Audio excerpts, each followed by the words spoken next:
गाँव city survey number 91 Jafar नगर canal Agra road touch का जो पूरा कैनल है वो डीपी प्लान के अंदर कैनल है। वहाँ पर एकदम साफ ये डीपी प्लान है, कारपोरेशन की कॉपी है, इसके अंदर वो कैनल बताया गया है। उसका जो उतारा है उसके ऊपर भी कैनल लिखा गया है। सर्वे नंबर 91 जाफर नगर आगरा रोड टच। ये जो कि कैनल की ज़मीन है, लेकिन कई सालों से उसके ऊपर बस्ती आबाद है। गरीब झुपड़े वालों के मकानात है, दुकानदारों के मकानात है, कुछ दुकानदारी है वहाँ पर। एक ज़माने से वो बसा हुआ है कैनल की ज़मीन। वो ज़मीन आसिफ शेख रशीद के सबसे छोटे चाचा शेख अकील, जो कि उनके साड़ू भी है, आसिफ शेख रशीद के बड़े साड़ू है, और मेरी मालूमात में है कि उनके पार्टनर भी है वो।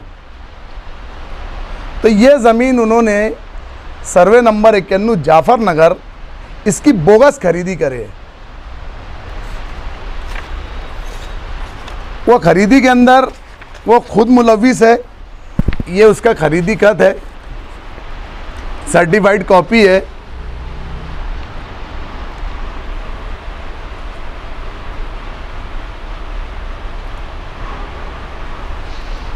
शेख अकील का फ़ोटो है, रजिस्ट्रार है, ये रजिस्ट्री है, ये खरीदी है। ये उनके बड़े अब्बा के लड़के शेख इकबाल शेख रफ़ीक है, और ये शेख अकील का लड़का शेख इस्माइल शेख अकील, और भी कई लोगों के नाम पे ये खरीदी है। ये लोग इसी तरीके से शहर के अंदर बोगस आदमी खड़े करके, इसकी बोगस खरीदी ऐसी है कि आदमी मर चुका है, मैयत हो चुकी है, और उसकी जगह दूसरे आदमी को खड़े करके खरीदी खत नंबर 8774/20/2022 तारीख 15/1/2022 इस दिन उसका जनरल मुख्तार बना, उसकी खरीदी हुई है। तो हमारा ये बोलना है कि ऐसे इनके कई मामलात है बोगस खरीदी के। आसिफ शेख रशीद बार बार चिल्ला रहे हैं, शहर का ध्यान दूसरी तरफ भटकाने की कोशिश कर रहे हैं। हमारा ये बोलना है, भाई कब्रिस्तान कौन बेच रहा उसका नाम डिक्लेयर करो। हम तो तुम्हारा नाम, प्रूफ, सब चीज़ साबित कर रहे, तो तुम उनका नाम डिक्लेयर करो। ये ज़मीन जो है इसके ऊपर पूरी आबादी बसे हुई है। ये हमारे ऊपर इल्ज़ाम लगा रहे कि वो कब्रिस्तान बेचा जा रहा है। ये उनके खुद के चचा साड़ू, ये खुद इन्होंने वो खरीदी ली है, और आगे चलकर ये लोग उसको जाफर नगर को खाली करवाने का, सर्वे नंबर 91 को इनका आगे चल के प्लान है, खाली करवाना है। वही दादागिरी करेंगे गरीबों के साथ, कमज़ोरों के साथ, उनको दबाएंगे। तो मेरी जाफर नगर के लोगों से गुजारिश है कि ये चीज़ से होशियार रहे, ख़बरदार रहे कि वो जिस बस्ती में रह रहे हैं सर्वे नंबर 91, ये शेख अकील ने खरीद चुका है, जो बेकायदेशीर खरीदा है, बोगस खरीदी करके। तो जाफर नगर के लोग इसमें होशियार रहे, और इसके लिए अगर उनको कुछ कानूनी मदद की ज़रूरत हो या पेपर की कुछ ज़रूरत हो तो वो बिला झिझक मुझसे मिले, मैं उनकी इस मामले में पूरी रहनुमाई करूंगा। ये शेख अकील, इनका जो सफ़र है बड़ा सुहाना सफ़र शुरू हुआ है। सिगरेट के कंटेनर चोरी से लेकर कश्मीर की सेब की गाड़ियां के व्यापारियों का पैसा हड़प करने से लेकर लकड़ी की काला बाजारी, उसके बाद अब ज़मीन की काला बाजारी के अंदर आए हैं। तो मैं ये सारी चीज़ें जिस तरीके से मैंने जलसे में कहा था कि मैं एपिसोड किस्तवारी हर चीज़ इनके जो मामलात है वो आवाम के सामने लाऊंगा, एक एक करके इंशाअल्लाह ताला इनके जितने भी मामले हैं ये चैंपियन चोरों के, मैं एक एक करके आवाम के सामने ले आऊँगा। जो वो वहाँ पर कितने झोपड़े हैं?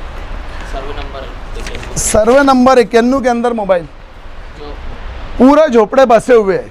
सर्वे नंबर 91 के ऊपर जो आमीन फारूक ने जो गेट बनाए हैं उससे लग कर लेके वो आगे कैनल जो मिलता है वहाँ तक की ये पूरी बस्ती है। उसकी वीडियो भी है, मैं उसके अभी आपको वीडियो भी दे दूंगा कि इन्होंने कौन सी झोपड़पट्टी बेचे है, खरीदे है। कैनल की जगह है, कैनल की जगह है, डीपी के अंदर कैनल है। कैनल तो कैनल बोगस खरीदी है।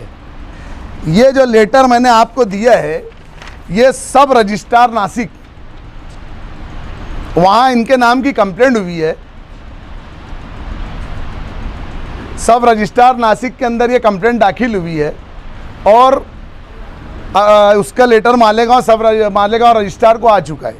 हम भी इसके अंदर पूरी चौकसी होना चाहिए, पूरी तहकीकात होना चाहिए। इसके लिए संबंधित डिपार्टमेंट से, आला अफसरान से ये बोगस खरीदी के ऊपर गुना दाखिल होना चाहिए, शेख अकील के ऊपर गुना दाखिल होना चाहिए। ऐसी डिमांड लेकर हम आला अधिकारियों से मिलेंगे, आला पुलिस अफसरान से मिलेंगे। यही हमारी कोशिश है और इनकी चोरियों को शहर के सामने, अवाम के सामने लाना हमारा मकसद है।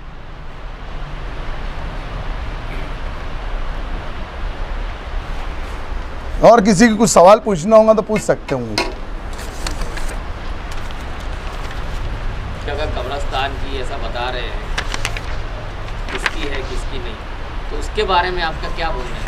वो जगह के बारे में मैंने इससे पहले भी कहा कि वो ज़मीन के ताल्लुक से वो ज़मीन मामले में हमारा कोई ताल्लुक नहीं है।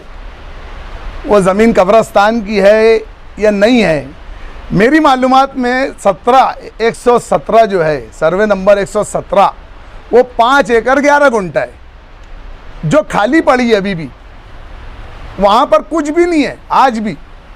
अभी चलेंगे लगे तो मैं चल के बताने के लिए तैयार है कि यहाँ कुछ भी नहीं है, लेकिन ये शहर की दिशा भूल करके उसको 3 ही एकड़ बता रहे हैं, जबकि 5 एकड़ 11 गुंठा वहाँ पे मौजूद है, डीपी प्लान में मौजूद है, लेकिन उसको वो 3 ही एकड़ बता रहे बार बार। तो इसके पीछे ज़रूर इनका कुछ ना कुछ मामलात है। 2 एकड़ 11 गुंठा कहाँ गायब हुआ, ये क्यों उसके बारे में नहीं बोल रहे, ये 3 ही एकड़ क्यों बोल रहे हैं? खैर वो मुद्दा तो हो चुका, मेरा उसमें कोई मामला नहीं है। मैंने सिर्फ उसमें ये पॉइंट पे ऑब्जेक्शन लिया था कि यार 5 एकड़ 11 गुंठा है वहाँ पर, ये 3 एकड़ क्यों बोल रहे। बाकी मेरा कोई विषय नहीं था, इसलिए मैं उसके ऊपर कुछ ज़्यादा बोलना नहीं चाहता। ये मामलात है, खरी नकल है मेरे पास, पूरी एफिडेविट कॉपी है, सब है। इसके अंदर उनके चेक भी है, सारे चेक वगैरह लगे हैं, हर चीज़ है। आदमी मर चुका है और उसको दूसरे आदमी को खड़े करके उसकी जगह ये खरीदी उठा ली गई है। और अब इनका अगला प्लान जो था कि दादागिरी करके, गुंडागरी करके वो बस्ती को खाली कराएंगे, लेकिन मैं आप लोगों के ज़रिए उन बस्ती वालों को ये पैगाम दूंगा कि इसमें डरने और घबराने की ज़रूरत नहीं है। आप लोग इस मामले को आकर हमारे पास समझे और इंशाअल्लाह ताला कानून भी बोलता है। और आप ये जो लोग वहाँ बसे वो तकरीबन मैं समझता 50 साल से ज़्यादा हो गया होंगे वो अरसा बसे, तो कानून भी उसकी इजाज़त नहीं देता कि उनको वहाँ से खाली कराया जाए। सबसे पहली बात तो ये बोगस खरीदी है और हम बोगस खरीदी को साबित करेंगे, तो इसलिए वहाँ के लोगों को डरने और घबराने की ज़रूरत नहीं है। अगर उन्हें हमारी कुछ चीज़ की ज़रूरत पड़ती होंगी तो वो कभी भी हमारे को याद करें, इंशाअल्लाह हम उनके साथ शाना बशाना खड़े रहेंगे। आप ज़मीन के ताजिर हो और पूरे मामला ज़मीन के, तो ये जो पूरे सवालात खड़ा कर रहे हैं तो बहैसियत ज़मीन के ताजिर के मजलिस के ज़िले सर्व की हैसियत। पहली बात तो मैं कोई ज़मीन का ताजिर ही नहीं हूँ। आज तक मैंने एक 12-25 का टुकड़ा भी नहीं बेचा। मैं ये सिर्फ शहर के हित के लिए और शहर के फ़ायदे के लिए और एक शहरी होने के नाते ये सब मामलात खड़े कर रहा हूँ। जो लोग बसे हैं वो आएंगे आपके पास जब कार्रवाई करेंगे कि उसके वो आएंगे तो कार्रवाई तो जब होंगी, लेकिन उससे पहले जो बोगस खरीदी हुई है, बोगस खरीदी का मामला हम ऊपर तक लेकर जाएंगे और इसके ऊपर शेख अकील के ऊपर गुना दाखिल कराने की हम पूरी कोशिश करेंगे। साहब, आप कॉरपोरेशन से मेयर भी रहे हैं और कई सियासी है मुद्दे आपने संभाले हैं कि सियासत में सरगर्म है आप। तो हीरे पूरे में जो कब्रस्तान ज़मीन का मामला है वो सरकार के एतबार से क्या स्टेटस है उसका?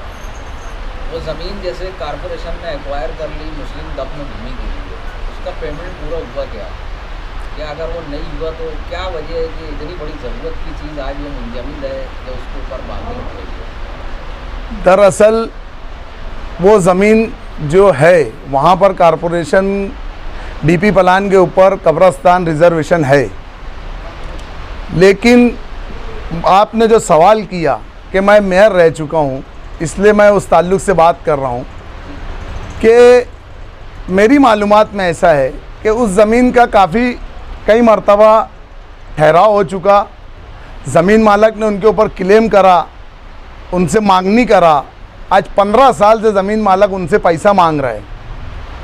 एक प्रोसीजर रहता है, महासभा का ठहराव होता है, उसके बाद विभागीय डिवीज़न में जाता है, उसके बाद मंत्रालय जाता है, एक प्रोसीजर चलता है।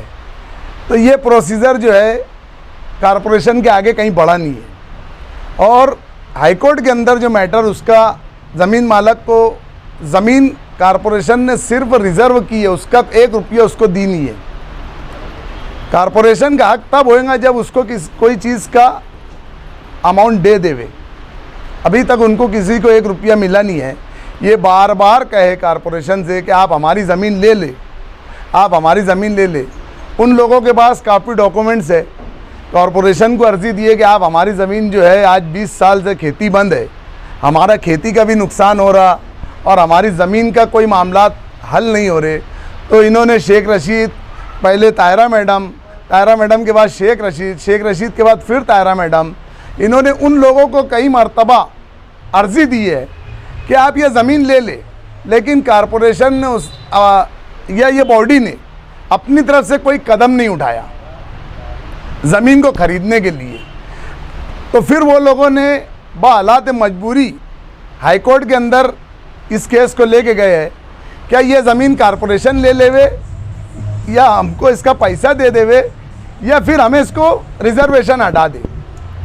तो वहाँ पर भी हाईकोर्ट के अंदर भी कॉरपोरेशन की जानिब से कोई मजबूत ठोस जवाब नहीं रखा गया है।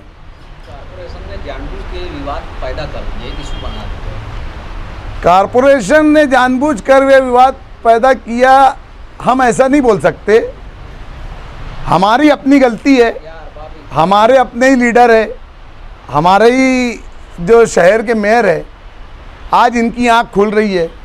आज ये पूरे उलमा काउंसिल को जमा करने की बात कर रहे, कुल जमाती तंजीम को जमा करने की बात कर रहे। ये खुद भी मेयर थे, इनके वालिद भी मेयर थे, सब कोई मेयर था। तुमने खरीदे क्यों नहीं ज़मीन?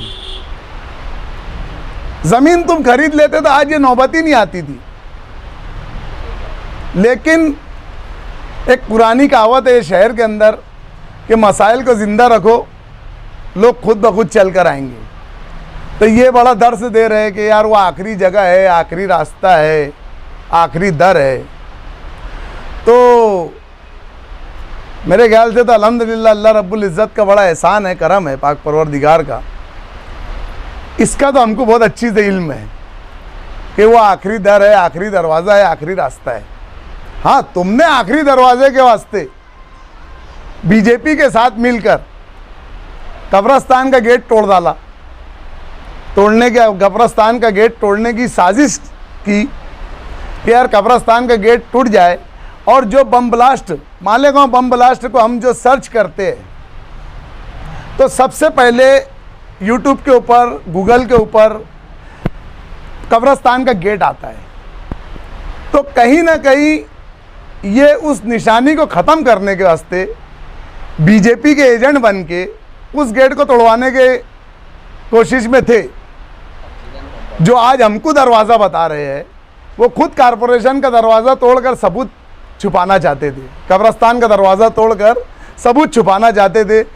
ऑक्सीजन कम हो रही है बोलकर, अल्हम्दुलिल्लाह अल्लाह रब्बुल इज़्ज़त का एहसान है, अल्लाह ने उस वक्त हमसे वो काम ले लिया और हमने उस तहरीक को चलाए और शहर ने उस गेट को कुछ नहीं करना चाहिए, शहर की राय आई और वो गेट आज सही सलामत है। नहीं तो जिस तरीके से शहीदों की यादगार को शहीद कर दिया गया था, इसी तरीके से एक ये पुरानी यादगार और जो मेन सबूत है कब्रस्तान का दरवाज़ा ये जो बोल रहे हैं, इन्होंने तो वहाँ भी सियासत कर लिए थे, अपनी एजेंटगिरी वहाँ भी साबित कर दिए थे।